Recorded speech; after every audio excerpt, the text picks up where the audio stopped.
Well, hello, everybody, and welcome back to another episode of We Watch Shudder. My name is Michelle, and who's here with me? It's JD. It's JD. It's Yeah, always JD. It's always it Michelle. is. It's not always Well, you, listener. have a good night, guys. That's it. I'm yeah. out of here. Oh, okay. Oh, No, thank God. Just what I've always wanted, a microphone and endless time to record. I mean, don't you already have that? Well, none of us have endless time to do anything, but I mean, Time you is know a what I loop. mean, right? I can have all the time I allow myself to have. Oh, Yeah. I don't know about that. I mean, you are going to die.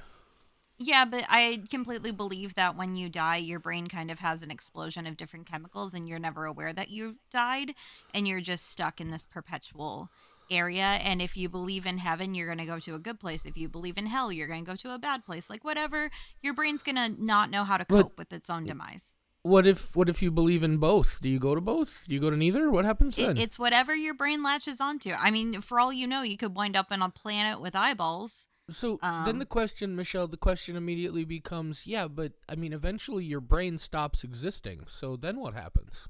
Yeah, my brain will stop existing, but I am stuck in a perpetual holding because I never experienced my own death. I don't think that's how it works at all. No, that's how it works. Oh, okay. It's a Well, fact. It's 100%. fair enough. If you say so. guess- We actually I guess could get into We'll a really all fun find out discussion. sooner or later. Yeah. I've done like tons of digging after my own car accident into near death experiences, people who died and then came back, people who were in comas.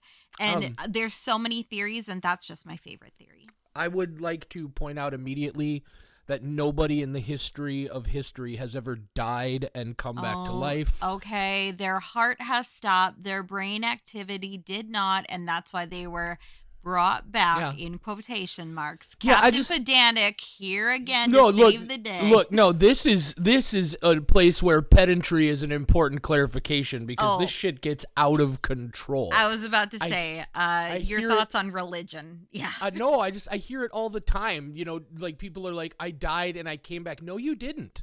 You're not dead just because your heart stopped. If that was the case, people had die every single day and come back every time a doctor has to stop somebody's heart to perform an operation or a procedure of some kind. You're not Yeah. dead until your brain activity stops. So if there's brain activity happening of any kind whatsoever, I don't care. You didn't die and come back. I'm trying to think. Never mind. I was trying to think of like, life begins at conception, death begins at brain activity stopping, but it's actually scientific and it was not funny. But So also- I regret mentioning it. Also, for that matter, life doesn't really be like an individual life begins Ugh. at conception, but not even that really, because when you think about it, it's just a merging of two other life forms that already existed. You know, so did the life begin there, or did it just change there? So today's movie is about pro wrestling. Oh, I'm just saying, you know, life didn't and start I am anywhere. not disagreeing. I just know that these people are 3 minutes in and being like, where the fuck are we going with this? And I'm here to tell you, We're someday going wherever we're it is we can go that doesn't involve talking about dark match. Ooh. And I am saying that at some point maybe we'll charge for Patreon, and then JD and I will just wax philosophical in bonus episodes because I There's got nothing a lot of thoughts about there's dead. Nothing philosophical about it, Michelle. It's a scientific fact. You're not dead until brain activity ceases. That's the turn of definition phrase. of death. It's wrestling. But it's a turn of phrase that people take seriously and I'm not talking about the legitimately. death statement. I'm saying that's a turn of phrase to say that we're gonna wax poet or philosophical. Oh, I thought you meant the I came back from the dead thing. It's a thing No. that really really gets under my skin I because can tell. it's nonsense. It helps anyway. Let's talk about dark match. Wow, somebody woke up on the wrong side of the tomb. Yes, I did. Yes. Was it after you died and had a little bit of a rest? No. What I'm saying is I woke up, and that's the problem. Oh, that's fair. And now we're in the I therapy feel- portion. I feel like your concern about a lot of people dying when their brain stops functioning. That just means we got a lot of dead people walking around. Am I right? Well, no, because that's just conscious brain function, Michelle. The brain continues to function and operate Oh, things. Whether, yeah, see this. Are you sure you want to keep going still, down this road? Because I I will go. I will never again try to make a joke on this show. Well, Never again. coming from the person who has made it clear multiple times that you don't like comedy, maybe that's a smart move. I'm Yeah, kidding. I know. I mean, see, here's the problem, Michelle. The problem is that I ran out of my medical cannabis today. It's definitely a medicine, guys. It's definitely because now I'm a fucking nightmare, and I can't. See, here's what happened. Is I was driving my DoorDash, and I was going to transfer all my DoorDash funds over to my regular bank account, but I completely fucking forgot that it because I have all these other transfers that can happen instantaneously, and I forgot that that's not one of them. So basically, every free dollar I have that's not allotted to something else is just off in some amorphous space somewhere waiting to be resolved to deposit into my other account so I can use it, but I can't use it in the old one because it's in the transfer. And I didn't have any money to go to the dispensary today, and I probably won't have any money to go to the dispensary tomorrow, and then the dispensary is closed until Tuesday. So I'm in a fucking mood. Yeah. Sorry, that I probably should have made that clear before we started recording. I didn't even start to think about it. So now 7 minutes into the episode, anybody who was here for the first time is already fucking gone. I told Michelle before the episode that with this being a wrestling movie involving Chris Jericho, that it might be a good opportunity for maybe to see some new ears on the show, and I'm thrilled to announce I have sent them all packing before we ever got to talk about the movie. So should we talk about the movie now, Michelle? Yeah. Probably. Look, guys, another thing that I said to Michelle before we started recording this, and I'm just going to get to it here, is that it was like, I'm so, this is what happens, Michelle. I'm so fucking scattered right now. Please, you take the reins for a minute. I'm going to try to settle all this chaos down normally. It's very funny because currently all my anxiety and psychiatric meds are working, and I'm watching yours not work because you don't have them, and I'm like, this is what I'm like to other people, and it's just very interesting to see from the other side. So thank you for that. You're like, welcome. Yeah, this is Please. yeah. Use me as an example of how crazy shit gets. All you want. That's what I'm here for. No, it's just I'm like, oh, that's the other side. Oh, that's what. Oh, I see why sometimes people get worried. Yeah. Okay. Yeah. Dark Match. It's unrated. It's a movie. According to IMDb, a small-time wrestling company accepts a well-paying gig in a backwoods town. And then we're not doing the rest because I thought it was spoilery. And fuck you, it's our show. 2024, unrated, hour and 34 minutes, Dark Match. JD, I know a little bit about how you feel, but these people do not. Why don't you hit them with your spoiler-free thoughts? That's like a skull and a half. Oh. That's my spoiler-free thoughts. I got nothing from this movie at all, which is really saying something considering I'm a horror fan. I'm a pro wrestling fan.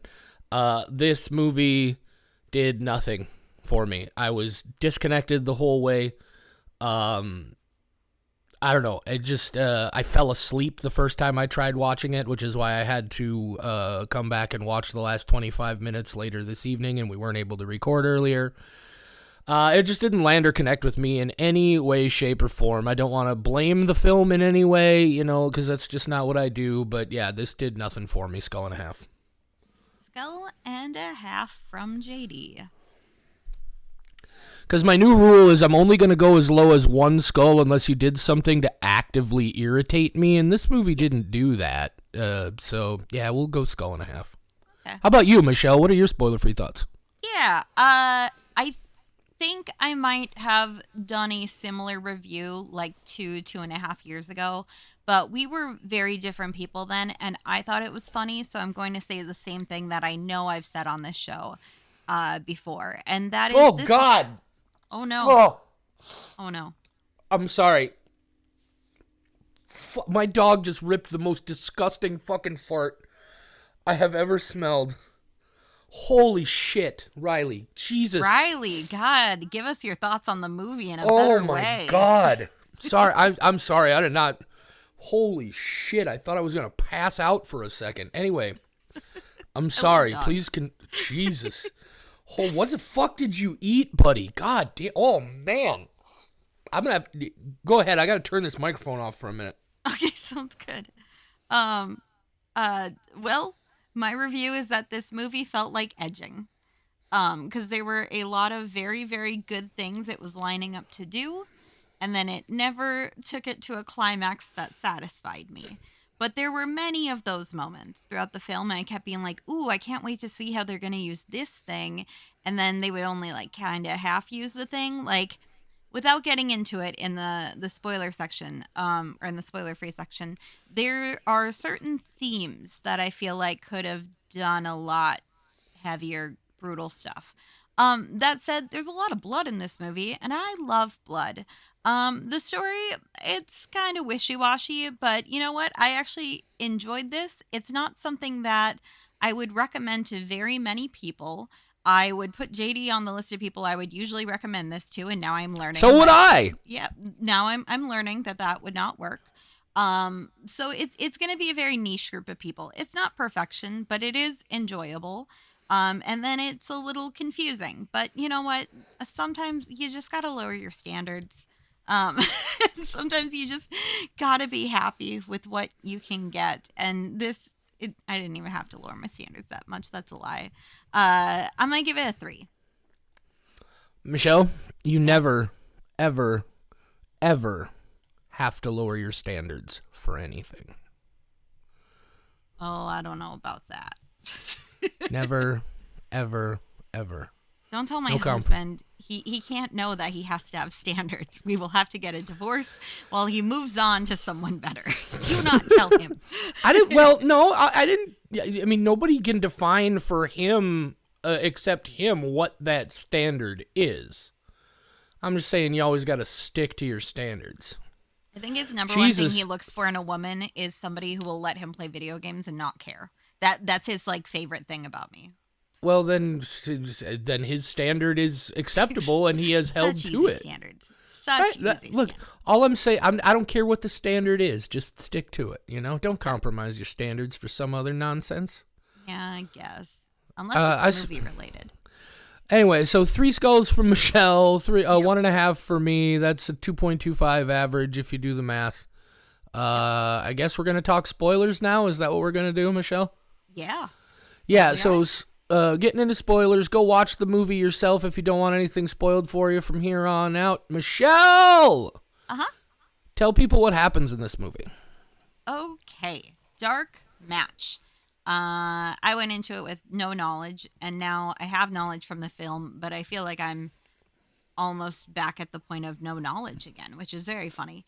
Okay, so Dark Match, it's a wrestling movie. We love that. It starts with some people, they're wrestling. Misbehave, is our main character, and she is a heel, which I have learned in wrestling terminology means that she's the one that everybody dislikes. She's a bad guy. Yeah. Yeah, exactly. And so she does not like being the heel. She wants a shot of that championship belt that everybody likes wearing. It'll go real good with her outfits, I guess. I don't know what else belts are for. Like, why? They gotta wear that thing. Like, I would put that shit on when I go to Target. Be like, yeah, that's me. I'm buying bread, and I'm also a championship holder, and you should know that and care, and you're welcome. Anyway, Misbehave, she is always the heel, and she has to make Kate the Great look good. And there's definitely a racial component because Misbehave is a black woman. This is the 80s, and she's like, oh, everybody else gets to, what was it? It wasn't Snow White. What was the comparison? Uh, Yeah, one of them said Snow White, and I don't was remember what the Snow other White. thing was. Yeah, but I Okay, know what you're talking but about. yeah, when she was like, "Oh, that's an interesting choice of words," and she's right. Kate the Great is just beloved, and it must suck to be the heel sometimes. And these people have a manager named Joe, I believe, and he accepts a gig out in the middle of nowhere. A mysterious person calls, and he's like not going to take the job. And he's like, "Oh, well, I guess it would take me or cost like $50,000 for us to do this." And the person's like, "Okay." And so he does not tell people that this is a very shady thing he's got going on. He's just excited about the money, and he drives them all out there. And it's a bunch of weird people, and there's a lot of like weird stuff going on with drugs and hallucinations, and there's definitely some not consensual sexual things happening, and some branding. There was a lot of that going on that doesn't really amount to much. It's just like a weird, like, psychedelic moment. Also, Chris Jericho is there.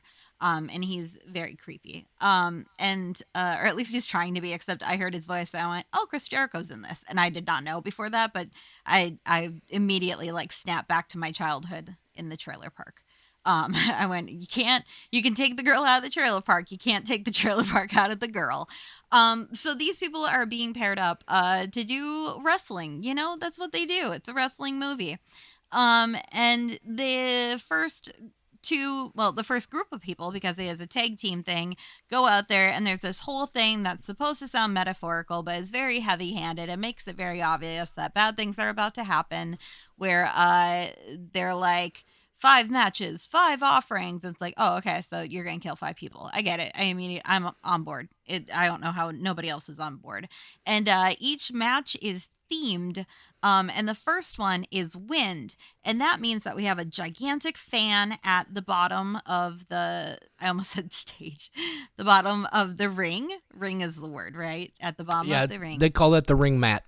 Ring mat. Okay, so there's a fan there, and that means like there's just some chaotic wind going on while they're wrestling. It does mean we get a really cool moment where the one guy gets his throat cut, or I'm not sure if he was choked so much he started bleeding, or if he was cut and then started bleeding. Yes, JD, you know. I didn't see exactly what it was, but they had wrapped something around his neck and were basically garroting him with it. Yeah. Oh, right, I forgot that's a thing. Thanks, Hereditary. I had not known of that before. So yeah, it's that kind of thing, like a mix of both, the best of both worlds. And that means when he stands up, even though it's not very realistic, it is very fun to watch his blood just spray everywhere. That's one of my favorite parts from the film, and that's why I enjoyed it, because there's stuff like that in here. But I do have to say, when I saw the fan, I thought somebody was getting thrown into that thing, and I'm very disappointed that did not happen. I was happy enough with the blood spraying everywhere. And then we have a water match, which is Misbehave and Kate the Great. Kate the Great knows what's going on. They are the water match, which just means that there's water coming down on them. Again, like, they should have had to fight in an aquarium with piranhas. Like, pump it up, you guys. Like, that's your best. That's the best you have to offer. Yes, Shitty. There's actually been death matches, the matches with the weapons and all the crazy blood and guts stuff. I'm pretty sure in Japan there have been death matches where one of the spots was they had a big tank full of piranhas that guys got thrown into. Exactly. Like, come on, you guys. But Kate the Great, she knows that she has to kill and Misbehave, but she misbehaves and she kills Kate. And then Chris Jericho's upset and he's like, my daughter. And it's supposed to be this what moment, but I'm just so what about everything Chris Jericho does that I didn't really have much of a surprised reaction. But then we start getting information, and essentially this is oh wait, no, I think we have one more death. No, the match happens while they're explaining this. That's it. A third guy goes out, and his is the fire one. He doesn't want to kill the guy, but the guy accidentally lights himself on fire. That's pretty cool. And then the guy goes back down into the room with Misbehave. And this is her boo. I have forgotten. He's not Enigma. Is he Lazarus? No, Lazarus is the guy who died in the fire match. Enigma is the luchador with the mask. Yep. His name is Mean Joe Lean. Oh, that one's Joe, not the manager. Okay, thank you. Yeah, the manager is Rusty something. I forget his last name. Rusty Cobb, maybe? I got my Rusty Cobb. Brings me back to my Tinder days.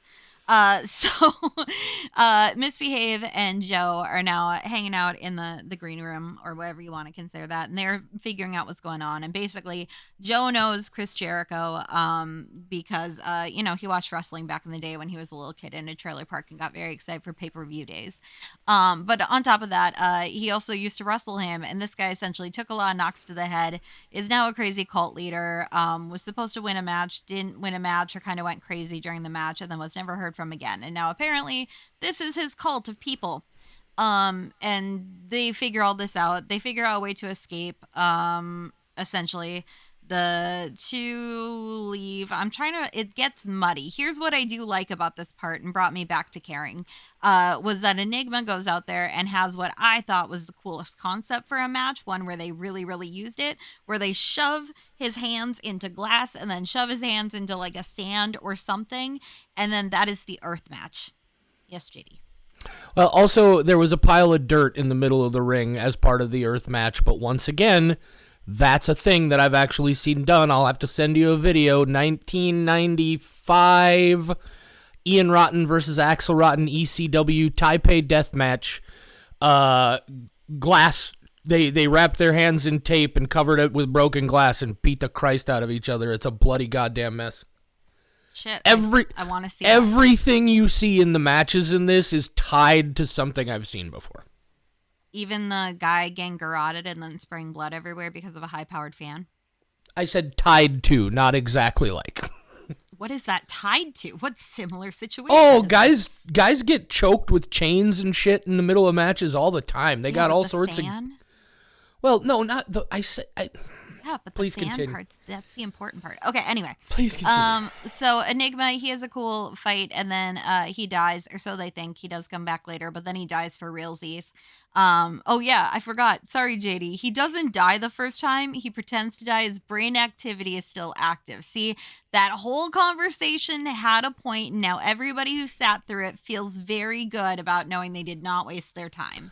It's not that he was. I mean, yes, he wasn't actually dead, but he was pretending the whole time. That's the thing. He was pretending. Hence, when he speaks his only line ever, he says kayfabe.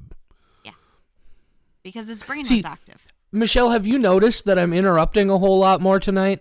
I definitely have, but I'm also, because I know you're unmedicated, I'm just going with it. No, that's where I'm going to. Is I'm just fucking. Because I get it. I am also, when I'm unmedicated, it's not a good time for anybody. I stay up for 3 days and I hallucinate and I start thinking some real dark stuff. I am not the happy-go-lucky person I am when I am on medication, and yeah, I like being medicated. Anyway, then the two escape, Joe and Misbehave, but then there's a demon, and Misbehave goes to fight the demon, and then it goes to credits. That's essentially what happens in the last half, or like the beast or the demon, whatever. One thing I do have to say, and I think they just like wrangled me in so easily at the beginning that it was hard to ever reach a point where I disliked this film, even if I was like, well, it's kind of a bummer. There were just like enough elements where I was like, this is made for me, where it's like a nitty gritty wrestling movie with a lot of bizarre cult stuff, and it's a movie specifically about Lupercalia, which is one of my favorite holidays, because my friend Brittany does Lupercalia Days, where everybody goes over there for a feast, and it's all of her favorite women in her life, and then we just sit around in a circle while eating and talking about how much we love each other and how great we all are, and it's the best holiday. So Lupercalia is, it had nothing to do with the wrestling in this movie. I wish they had a ton of food. Should have been food matches the whole time. Smother somebody in some maple syrup. Yeah. Yeah, a lot of this, as I was watching it, is it very much became a movie of like, okay, they're just throwing shit at the wall here now, right? Like, oh, what's a cool occult sounding name that we can give this? Is like, oh, it's the Lupercalia Festival. It doesn't imply anything about the story or what's going on here through the context of that name. It's just a name they picked off a shelf and put on the thing. And quite a bit of this feels like that, right? It feels like this was written specifically to get all these different things in it, right? Like, we want it to be a wrestling movie, and we want to have this scene where Chris Jericho's character talks about how people always say wrestling is fake. Well, this is not fake. This is real stuff. And it felt so cobbled together, like they were just trying to string together a chain of moments, and that the story tying it all together was just kind of an afterthought. Like they came into it, they say, I want to do A, B, C, D, E, and F. How do we get those all together rather than letting the story inform itself? I think that is 100% accurate. Oh, okay. Yeah. Well, I guess we're done here. Yeah, I don't disagree with you. I thought the moments that they did hit were really good. It was everything in between, and then also not using things to the full extent. Yes. Just like Yes. throw somebody into a giant fan, please. But Yeah, I know they don't have the effects and expertise needed. Otherwise, they would have. And the budget, like they did not have the stuff to do that. But I needed it. You mentioned when you were talking about it that there's like a lot of stuff where you thought it was going to be something bigger and then it was just there.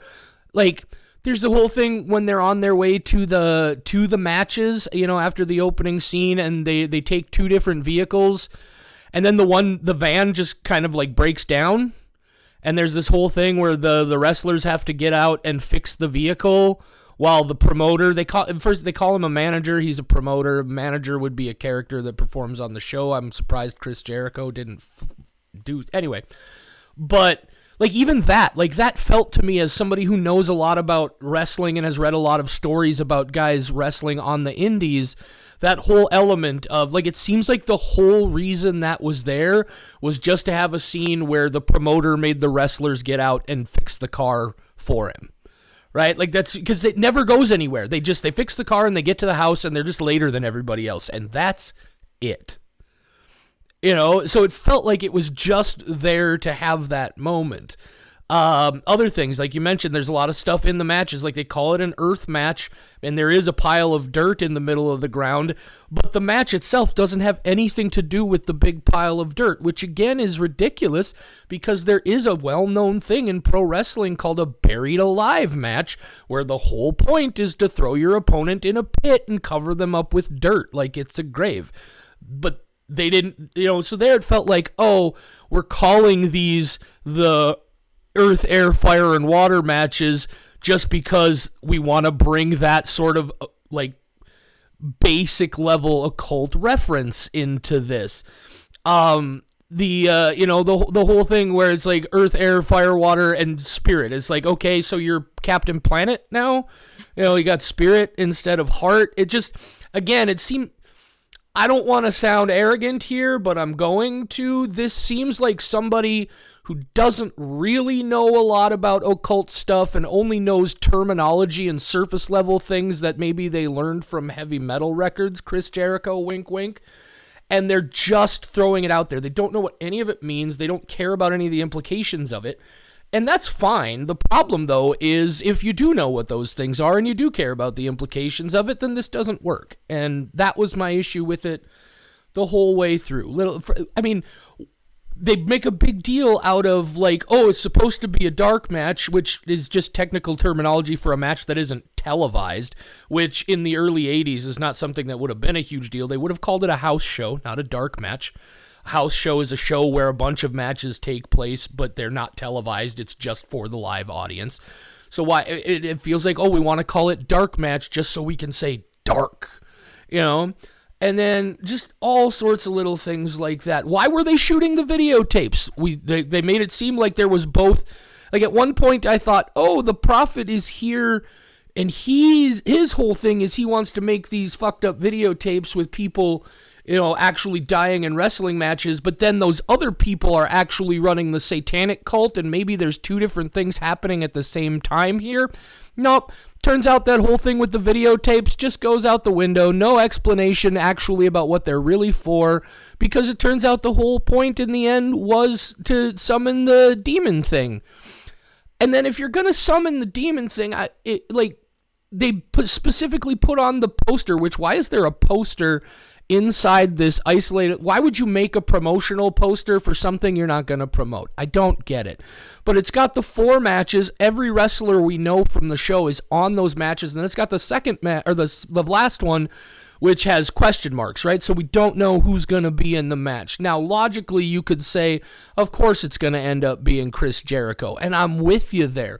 My problem is, if you're bringing the devil into the movie anyway, why isn't the big finish of this movie somebody has to wrestle the devil? I don't know. I just, I'm way worked up about it, more than I usually am. It really just bothered me all the way along because, like I said, that's how it felt to me. Is somebody just had a bunch of specific post-it note ideas and they were just like, let's just find a way to string all of these together, and I didn't connect with it at any point at all. I think my rant is done. Thank you. It was a very enjoyable rant, at least. Thank you. Yeah, I mean, you weren't wrong. I completely agree with all of it. You know what my favorite part of the whole movie is? What's that? I really like that cover of the Korn song, Word Up, where they're like walking slow-mo. That was a really cool remake cover. I didn't know they had Korn in the 80s. Yo, pretty ladies around the world. Michelle? Got a weird thing to show you. Michelle, did I mention I'm not currently medicated? Yeah, good point. Okay. It is a movie from Cameo. They did it first before Korn. I know.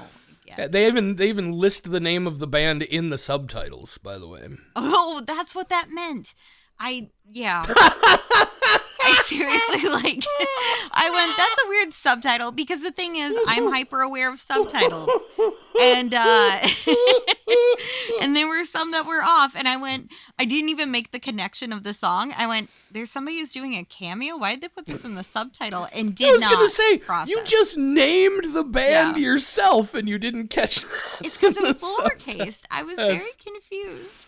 Yeah. So, yeah, and so that's the thing. And obviously, like Michelle has made clear here, and as I say all the time, look, this is just how I see movies, right? And the fact that there are all these loosely connected things, it's just a problem for me. A shout out to, they made a good movie. Like, the effects are cool. It's obviously a very low budget movie, but obviously everybody worked hard and they did their best. It's the same issue that I run into with quite a few things, is for me, everything is foundationally connected to the script and the story. And if there are problems there, it's just going to permeate through the whole thing for me. I definitely could have used, I mean, I don't know a lot about the wrestling world. I've always been a casual observer.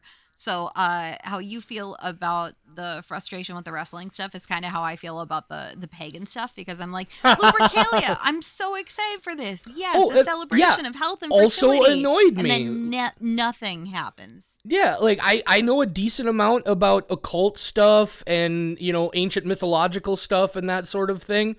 This has nothing to do with a Lupercalia. This has nothing to do with a Bacchanal. I bet you Chris Jericho tried really, really hard to get Bacchanalia in there. There's a moment in this where he intentionally uses the word literally, and he pronounces it in a very specific way, exactly how he does as one of his gimmicky catchphrase things as a pro wrestler. Like, there are so many things in here where they're trying to be like, wink, wink, nudge, nudge, we know about pro wrestling, but then they call the movie, they say they're going to a dark match, and they're not. It's a house show. It's like, it just smacks of jumbled, and it also very much feels like Chris Jericho said, hey, somebody write a movie about wrestling and horror that I can be in, and we'll make sure it gets made. And in a lot of ways, it feels like this is only on Shudder because Chris Jericho was in it.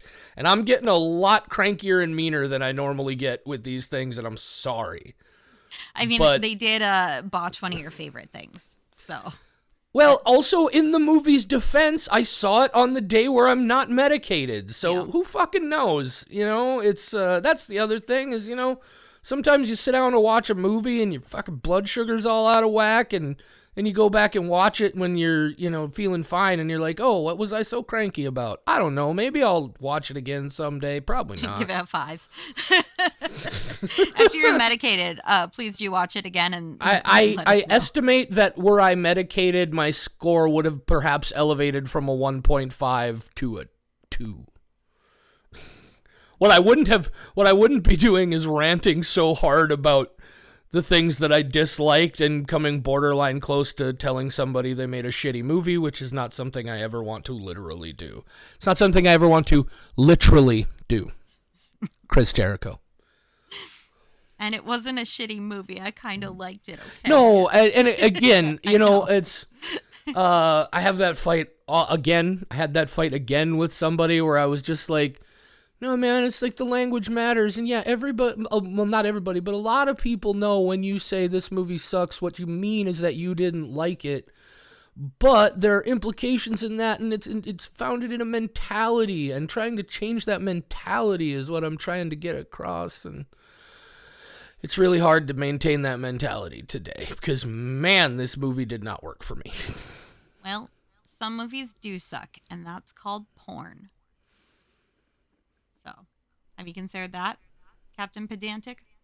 In all your word analysis, have you thought about porn before? But the movies don't suck. The people in them do. No, it's a new invention where you can put your dick in the DVD. You get well, yeah. but then you're getting filleted by the DVD, not the movie. The DVD is just the medium that contains the movie. It's not the movie itself. If it's the future, I want my hover cars and I want a DVD that'll suck your dick, okay? Those are the two things.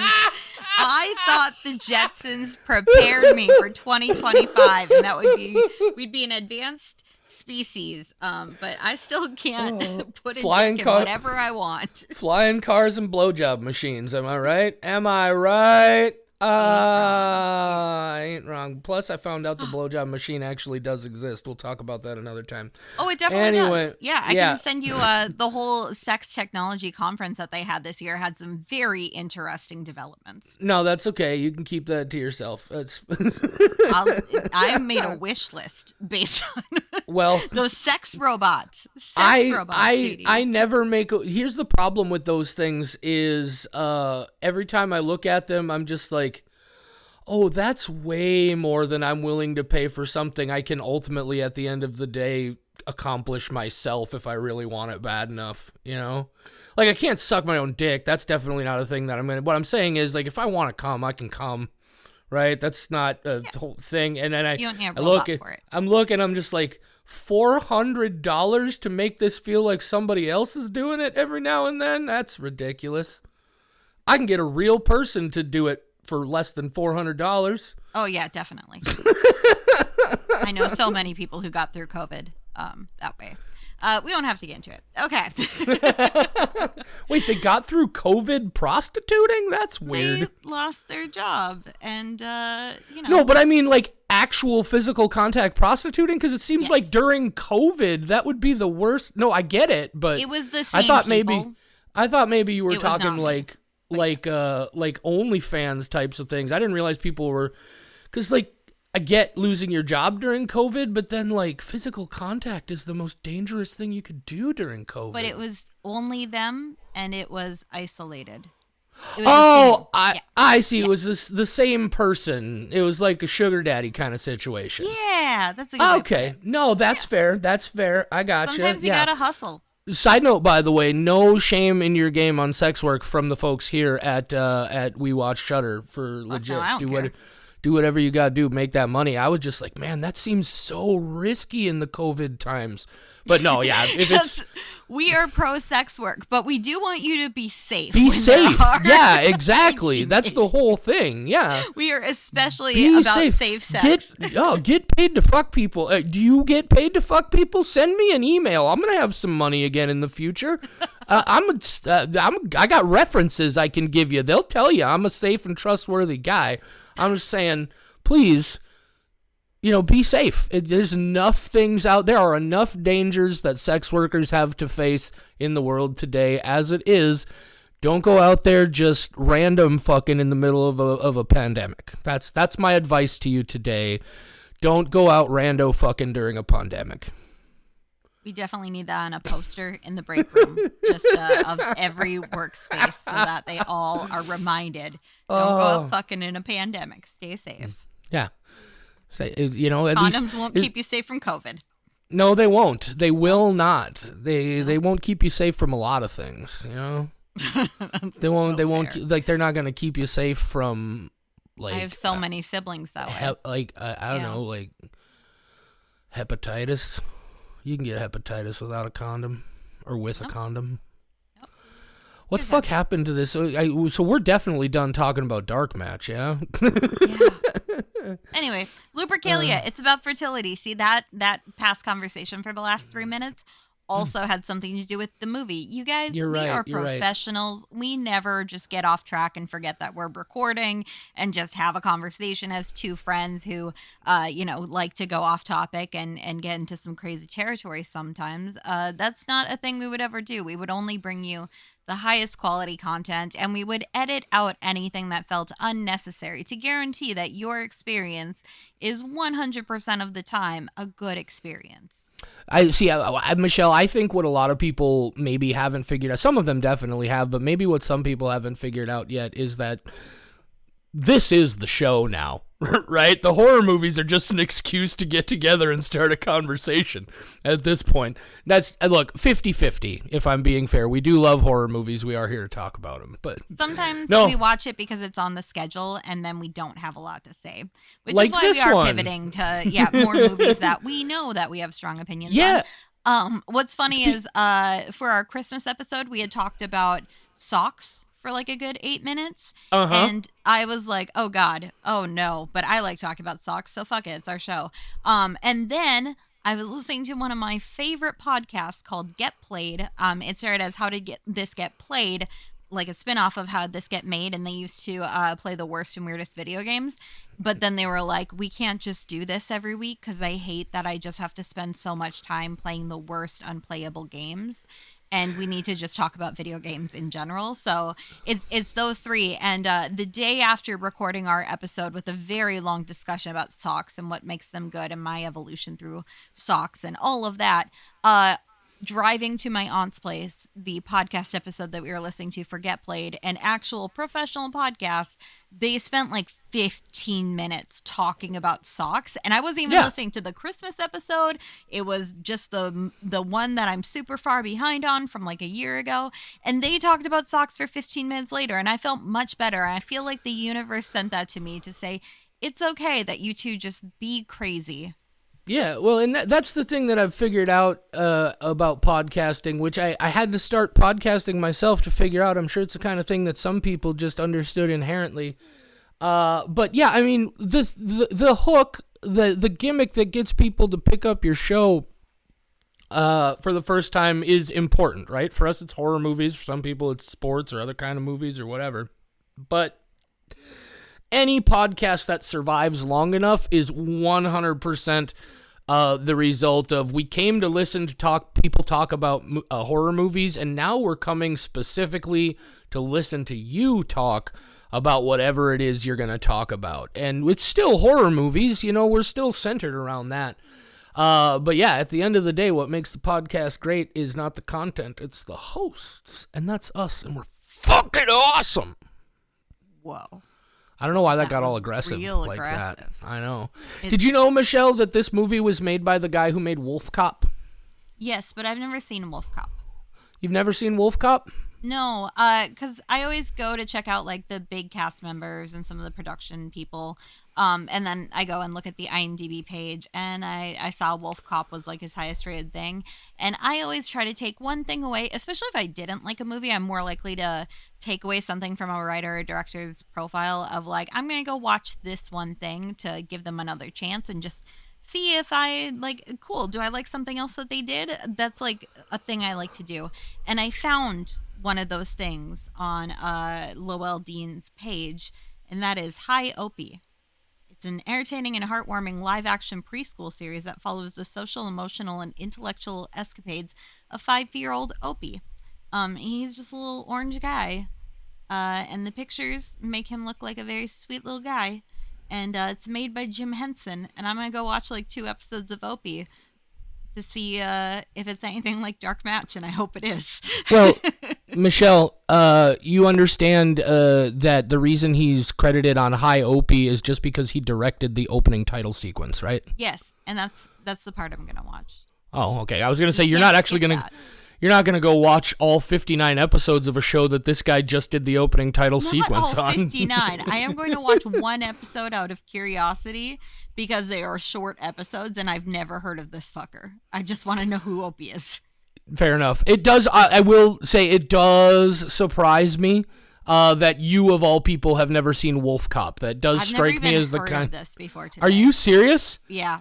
Wow, because it seems to me like the kind of thing that would be right up your fucking alley. Well, shit, I just added it to my list. Yeah, it's weird and on like Prime? Sweet. yeah. Okay. Anyway, I almost forgot that, and then I happened to be browsing around. Stephen Ogg is in this movie. OGG, I think that's how you pronounce it. Stephen Ogg. He's in Dark Match. He's in a bunch of shit. He was the host of the one weird game show segment in VHS 99. The one that we liked, the what was that fucking one called about the 90s dudes game show? Yeah, what was that called in VHS 99? I do not remember. I don't remember either. Somebody's house or something. Ozzy's something. Anyway, Stephen Ogg's been in a lot of shit. That was the first one that jumped to mind for me was VHS 99. And you've Down with seen OGG? him. Yeah, you know me. Yeah, you know me. He was in something called Scared Shitless. Oh, he was also in Divinity. That's right. He was in Divinity. Ozzy's Dungeon. That was the name of the segment from VHS 99. Ozzy's Dungeon. We have turned into the point that all my conversations with Uncle Jeff turn into, which is him just reading lists from IMDb. I wanted to talk about how I recognized him, but I couldn't remember where I recognized him from, and I almost forgot to do it, and then by the time I did it, I had forgotten where I recognized him from again.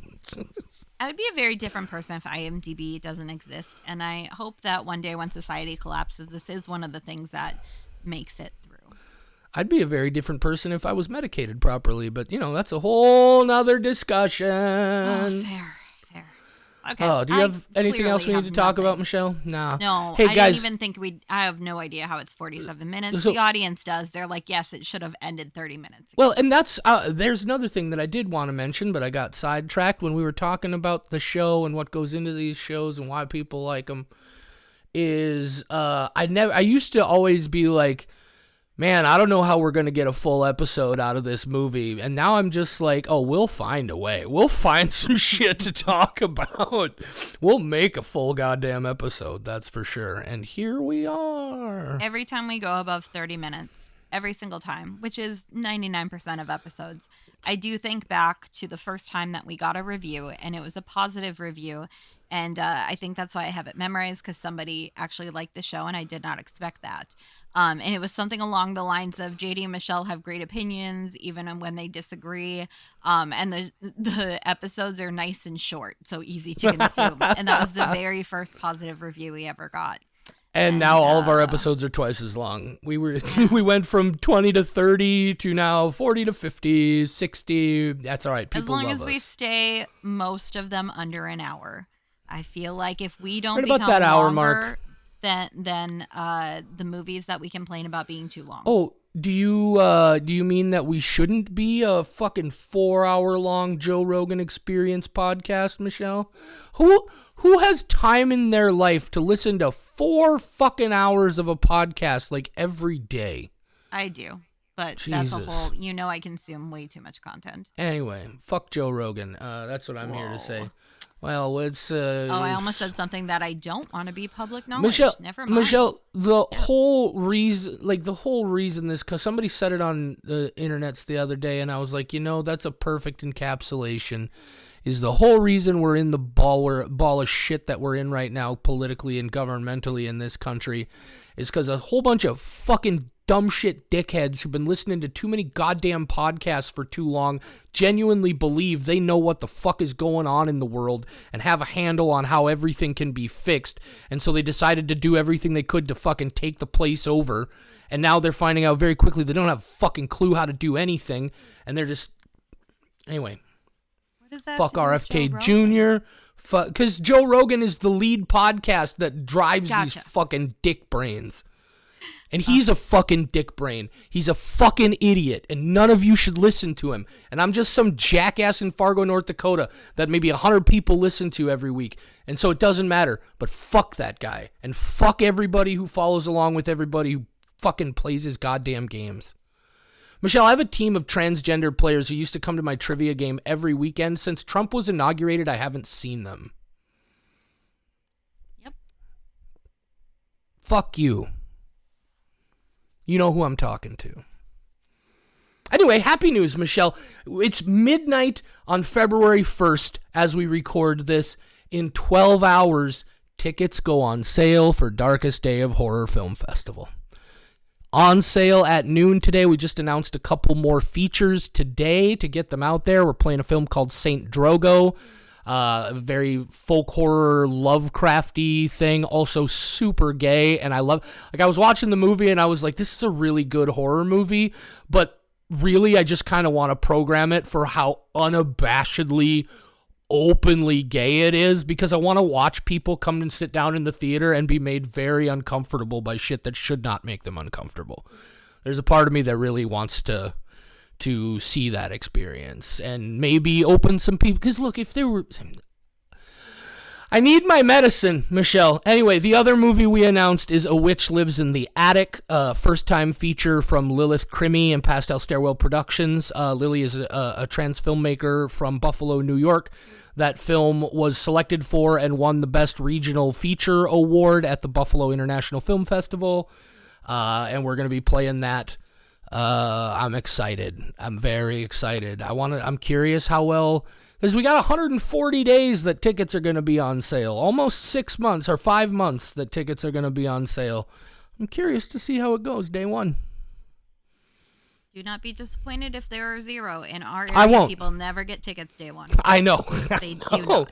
I know how fucking Fargo works. Yeah. God damn it. Anyway, guys, the world's a shit pile, and fucking you spend enough time looking at it, things are nightmarish.